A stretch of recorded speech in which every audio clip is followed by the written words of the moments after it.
Hello दोस्तों, आप लोग का स्वागत है government job news YouTube channel में। दोस्तों, आज आप लोगों को मैं बताऊंगा कि यूपीएसआई 2021 का जो फार्म का डेट है वो बार बार क्यों बढ़ाया जा रहा है। चलिए हम स्टार्ट करते हैं। सबसे पहले यूपीएसआई 2016 की भर्ती को लेकर के। वो भर्ती आज तक 5 साल हो गए, पूरा क्यों नहीं हुआ, किसी को नियुक्ति क्यों नहीं मिली। तो दोस्तों चलिए आप लोग को बताते हैं। सबसे पहले सन 2015 में यूपीएसआई का फार्म निकला। अखिलेश यादव की सरकार थी। उस समय फार्म भरने की जो योग्यता थी उसमें ग्रेजुएशन में 50% अंक अनिवार्य थे। उसके खिलाफ कुछ अभ्यर्थियों ने हाई कोर्ट में याचिका दाखिल की और हाई कोर्ट ने उस नोटिफिकेशन को रद्द कर दिया जिसमें 50% योग्यता ग्रेजुएशन में मांगी गई थी फार्म भरने के लिए। उसके बाद अखिलेश यादव की सरकार ने 1 साल बाद सन 2016 में जून में यूपीएसआई का फार्म दोबारा निकाला और 6.5 लाख अभ्यर्थियों ने उस फार्म को अप्लाई किया। उसके बाद 1 साल बाद सन 2017 में जुलाई में उसका एग्ज़ाम स्टार्ट हुआ। वह एग्ज़ाम ऑनलाइन था और जुलाई माह से एग्ज़ाम से पहले एक नोटिफिकेशन जारी किया गया कि यह जो परीक्षा है यह ऑनलाइन होगी और 1 से अधिक शिफ्ट में इसका एग्ज़ाम होगा। इसलिए पेपर में असमानता के कारण प्रश्न पत्रों का नॉर्मलाइजेशन करके मेरिट तैयार किया जाएगा। और जो नोटिफिकेशन जारी किया गया था दोस्तों सन 2016 यूपीएसआई में, उसमें साफ साफ लिखा था कि जो भी अभ्यर्थी प्रत्येक विषय में 50% अंक नहीं प्राप्त करेगा वो भर्ती की अगली प्रक्रिया के लिए पात्र नहीं होगा। और परीक्षा से जस्ट पहले नॉर्मलाइजेशन का एक नोटिफिकेशन जारी किया गया कि प्रश्न पत्रों का नॉर्मलाइजेशन होगा। उसके बाद जुलाई में एग्ज़ाम प्रारंभ होता है। एग्ज़ाम के बीच में ही ऑनलाइन पेपर लीक हो जाता है। कुछ लोग सर्वर को हैक करके एग्ज़ाम दे रहे होते हैं जिसकी वजह से पूरा एग्ज़ाम को रद्द करना पड़ता है और फिर दोबारा दिसंबर 2017 में इसका एग्ज़ाम प्रारंभ होता है। दोस्तों 12 दिसंबर से लेकर के 22 दिसंबर तक इसका एग्ज़ाम होता है और जनवरी 2018 में इसका पहला आंसर की जारी किया जाता है। और प्रश्नों पर त्रुटियों को लेकर के ऑब्जेक्शन भी मांगा जाता है अभ्यर्थियों से। क्वेश्चन पे ऑब्जेक्शन किया जाता है। उसके बाद फिर से दोबारा एक आंसर की आती है, फिर ऑब्जेक्शन मांगा जाता है, फिर एक बार और आता है आंसर की। ये एक ऐसी भर्ती है यूपी की जिसमें 4 आंसर की जारी किया गया। उसके बाद मई के अंत में लगभग 11,000 अभ्यर्थियों को डीबीपीएसटी के लिए क्वालिफाई किया जाता है और जून में इनका डीबीपीएसटी प्रारंभ होता है और जुलाई में प्रथम सप्ताह में इन लोगों की दौड़ प्रारंभ होती है। इनकी दौड़ करा ली जाती है जुलाई में। उसके बाद फिर ये लोग रिजल्ट का इंतज़ार करते हैं। इनका रिजल्ट फरवरी 2019 में 28 फरवरी को जारी किया जाता है। और दोस्तों रिजल्ट को देखकर कुछ अभ्यर्थियों के पैरों को नीचे से ज़मीन खिसक जाती है क्योंकि रिजल्ट में खेला हो जाता है।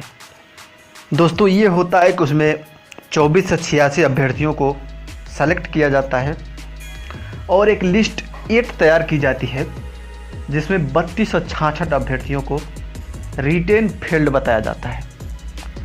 ये 32 से 66 लोग फाइनल रिजल्ट से पहले रिटेन पास थे।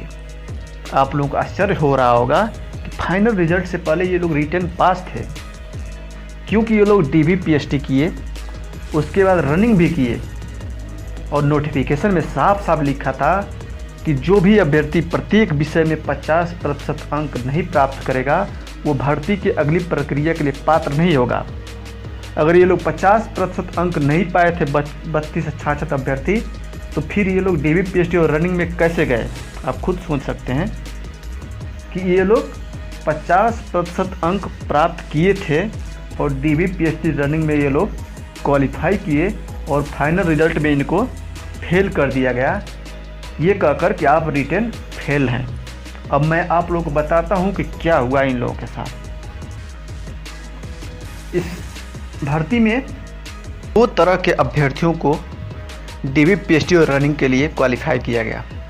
एक वे अभ्यर्थी थे जो बिना नॉर्मलाइजेशन के प्रत्येक विषय में 50% अंक प्राप्त किए थे और दूसरे वे अभ्यर्थी थे जिनका नॉर्मलाइजेशन किया गया, उसके बाद उन लोगों ने 50% अंक प्राप्त किया और उनको डीवी पीएचडी के लिए बुलाया गया। दोस्तों, आप लोग को एक बात और क्लियर कर दूं कि जिन लोगों को फाइनल रिजल्ट में रिटन फेल्ड किया गया, इनका नॉर्मलाइजेशन डीवी पीएचडी और रनिंग के बाद किया गया, क्योंकि ये डीवी पीएचडी और रनिंग में तभी शामिल हुए जब ये 50% प्राप्त किए थे और डीवी पीएचडी रनिंग के बाद यानी कि फाइनल रिजल्ट बनाने से पहले जो लोग राह मार्क में 50% अंक प्राप्त किए थे उनका नॉर्मलाइजेशन कर दिया गया और 3266 लोग किसी न किसी विषय में 50% अंक प्राप्त नहीं कर सके और इनको फाइनल रिजल्ट में दिखा दिया गया कि आप रिटेन फेल्ड हैं। और इस भर्ती में सब्जेक्ट वाइज नॉर्मलाइजेशन कर दिया गया, हर विषय का अलग अलग नॉर्मलाइजेशन। जबकि जो नॉर्मलाइजेशन का नोटिफिकेशन जारी किया गया था उसमें साफ साफ लिखा है कि प्रश्न पत्रों का नॉर्मलाइजेशन किया जाएगा मेरिट बनाने के लिए, और भर्ती बोर्ड ने अलग अलग विषय का नॉर्मलाइजेशन कर दिया, जिसकी वजह से 3266 अभ्यर्थी रिटेन फेल हो गए। और रिजल्ट आने के बाद हाई कोर्ट में याचिका दाखिल की गई रिजल्ट के खिलाफ कि नॉर्मलाइजेशन प्रक्रिया को गलत तरीके से अपनाया गया है, और उसके बाद हाई कोर्ट इलाहाबाद और खंडपीठ लखनऊ दोनों जगह अलग अलग अभ्यर्थियों ने याचिका दाखिल किया। उसी बीच सफल अभ्यर्थियों का भर्ती बोर्ड द्वारा मेडिकल प्रक्रिया कराई गई और लखनऊ खंडपीठ से इस रिजल्ट पे स्टे ले लिया गया कि इनकी नियुक्ति न हो, ये ट्रेनिंग पर न जाए। उसके बाद समर वैकेशन हो जाता है और कोर्ट बंद हो जाता है। इस स्टे के खिलाफ सेलेक्टेड अभ्यर्थी और बोर्ड सुप्रीम कोर्ट जाते हैं और वहाँ पे इस स्टे को हटवाने के लिए बहस होती है और भर्ती बोर्ड और सेलेक्टेड अभ्यर्थी के वकील वहाँ पे बोलते हैं कि ये जितने भी सफल अभ्यर्थी हैं इनको ट्रेनिंग पर जाने दिया जाए। ये लोग एक शपथ पत्र देकर जाएंगे कि इनकी जो ये ट्रेनिंग होगी वो इस रीट याचिका के अधीन होगी, यानी कि अगर इनके खिलाफ आदेश आता है तो ये अपील नहीं कर सकते। कोर्ट उन लोगों की बात को मान लेता है और ट्रेनिंग पर से स्टे हटा देता है और हाई कोर्ट को ये निर्देश देता है कि हाई कोर्ट में एक डबल बेंच का निर्माण किया जाए और इस मैटर पे जल्द से जल्द सुनवाई हो। और हाई कोर्ट में डबल बेंच का निर्माण होता है। हाई कोर्ट इलाहाबाद और खंडपीठ लखनऊ दोनों जगह डबल डबल बेंच का निर्माण होता है और फिर इस केस पे सुनवाई प्रारंभ होती है। और उसके बाद सितंबर 2019 हाई कोर्ट पूरे रिजल्ट को रद्द कर देता है और नए सिरे से रिजल्ट बनाने का आदेश देता है। और हाई कोर्ट ये आदेश देता है उसमें कि रिजल्ट में उन अभ्यर्थियों को शामिल किया जाए जिन लोगों ने रा मार्क में 50% अंक प्राप्त किए थे, उनको शामिल करके इस रिजल्ट को बनाया जाए। नॉर्मलाइजेशन से पास अभ्यर्थियों को शामिल ना किया जाए। इस आदेश को आने के बाद भी इस ट्रेनिंग पे सरकार द्वारा रोक नहीं लगाया जाता, इनकी ट्रेनिंग कंटिन्यू रहती है।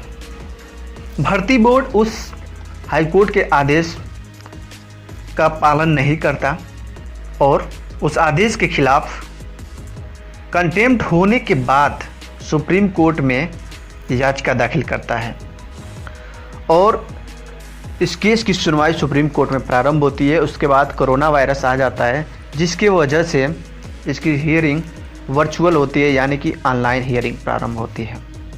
दोनों तरफ से सुप्रीम कोर्ट के टॉप वकील को हायर किया जाता है, सेलेक्टेड अभ्यर्थियों और लिस्ट 8 और 7 की तरफ से। इसमें सेलेक्टेड अभ्यर्थियों की तरफ से मुकुल रोहतगी, PS पटवालिया, शेख मनु सिंघवी जैसे वकील, और लिस्ट 8 और 7 की तरफ से राकेश द्विवेदी, कपिल सिब्बल, VV गिरी, पल्लव सिसोदिया, बांसुरी स्वराज जैसे वकील ने केस की हियरिंग किया और दोनों तरफ से जोरदार बहस हुआ। केस की पूरी हियरिंग लगभग 1 साल से ऊपर चली और 5 फरवरी सन 2021 को ऑर्डर को रिजर्व किया गया और आज लगभग 4 महीने होने को हैं और अभी तक उसका फाइनल ऑर्डर रिलीज नहीं किया गया। दोस्तों, आप लोग एक बात और बता दें कि जो सेलेक्टेड अभ्यर्थी ट्रेनिंग कर रहे थे, उनकी ट्रेनिंग पिछले साल जून माह में समाप्त हो गई और सुप्रीम कोर्ट ने POP पे रोक लगा दिया। उनकी पासिंग आउट परेड नहीं हुई और उनको घर भेज दिया गया। लगभग 1 साल होने को है उनको घर बैठे हुए और वो लोग भी आदेश का इंतज़ार कर रहे हैं। और दोस्तों, आप लोगों को हम बता दें कि जो PSI 2021 का फार्म भर्ती बोर्ड ने निकाला इस समय, उसका डेट बढ़ाने का जो हमको रीज़न लगता है वो मुख्य कारण यही है कि UPSI 2016 का आदेश नहीं आ रहा है कोर्ट से।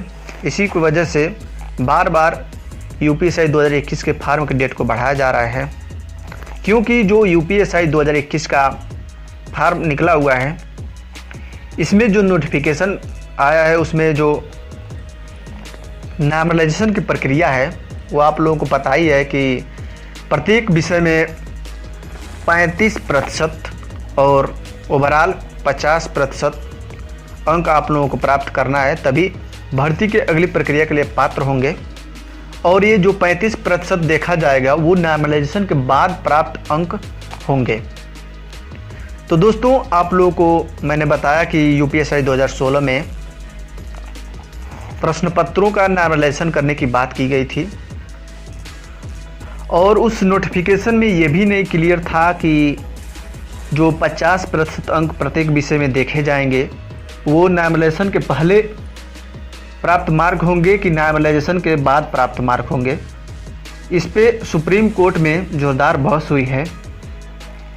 दोनों तरफ के अभ्यर्थियों ने अपना अपना पक्ष रखा, जिसमें सेलेक्टेड अभ्यर्थी के जो वकील थे उनकी मांग थी कि जो 50% अंक हैं वो नॉर्मलाइजेशन के बाद प्राप्त अंक को माना जाए और लिस्ट 8 और 7 के जो वकील थे, इनकी तरफ के वकील का मांग था कि जो 50% अंक है वो नॉर्मलाइजेशन से पहले प्राप्त अंक हो, जैसा कि नोटिफिकेशन में भी दिया है कि 50% जो भी अभ्यर्थी प्रत्येक विषय में प्राप्त नहीं करेगा वो भर्ती की अगली प्रक्रिया के लिए पात्र नहीं होगा। और नॉर्मलाइजेशन के जो विज्ञप्ति आई थी उसमें भी प्रश्न पत्रों का नॉर्मलाइजेशन करने की बात हुई थी, ना कि विषय का अलग अलग नॉर्मलाइजेशन करने की बात हुई थी। तो अगर प्रश्न पत्रों का नॉर्मलाइजेशन होता तो कोई भी अभ्यर्थी किसी भी विषय में फेल नहीं होता। तो इस मैटर पे जोरदार सुप्रीम कोर्ट में बहस हुई है और ऑर्डर भी रिजर्व है और जब तक आदेश नहीं आ जाता तब तक ये क्लियर नहीं होगा कि जो नई भर्ती में 35% अंक देखे जाएंगे वो नॉर्मलाइजेशन से पहले देखे जाएंगे कि नॉर्मलाइजेशन के बाद देखे जाएंगे। ये सुप्रीम कोर्ट के आदेश आने के बाद ही क्लियर होगा। सुप्रीम कोर्ट से जो आदेश आएगा उसमें ये आदेश आएगा कि जो 35% अंक हैं वो नॉर्मलाइजेशन के पहले वाले माने जाएंगे या नॉर्मलाइजेशन के बाद वाले माने जाएंगे। हमें लगता है कि यही मुख्य कारण है कि भर्ती बोर्ड फार्म भरने की अंतिम तिथि को बढ़ा रहा है ताकि आदेश आ जाए और नोटिफिकेशन में बदलाव किया जा सके। क्योंकि आदेश आने के बाद नोटिफिकेशन में बदलाव अवश्य होंगे। उस आदेश में ये भी होगा कि हर विषय का अलग अलग नॉर्मलाइजेशन होगा या प्रश्न पत्रों का नॉर्मलाइजेशन होगा, यह भी आदेश आएगा। तो ऑर्डर रिजर्व हुए लगभग 4 महीने होने को हैं। अब आप लोगों को मैं बता दूं कि आदेश जून में या जुलाई में आने की संभावना है, और आदेश आते ही सब क्लियर हो जाएगा कि जो यूपीएसआई 2021 की भर्ती प्रक्रिया है वो कैसे होगी। उसका निर्धारण यूपीएसआई 2016 के आदेश के बाद ही हो पाएगा डिसाइड। तो दोस्तों, आशा करता हूं कि आप लोगों को पूरा मैटर समझ में आ गया होगा, और कोई भी अगर आप लोगों को डाउट हो तो आप हमसे कमेंट बॉक्स में पूछ सकते हैं। धन्यवाद। हर हर महादेव।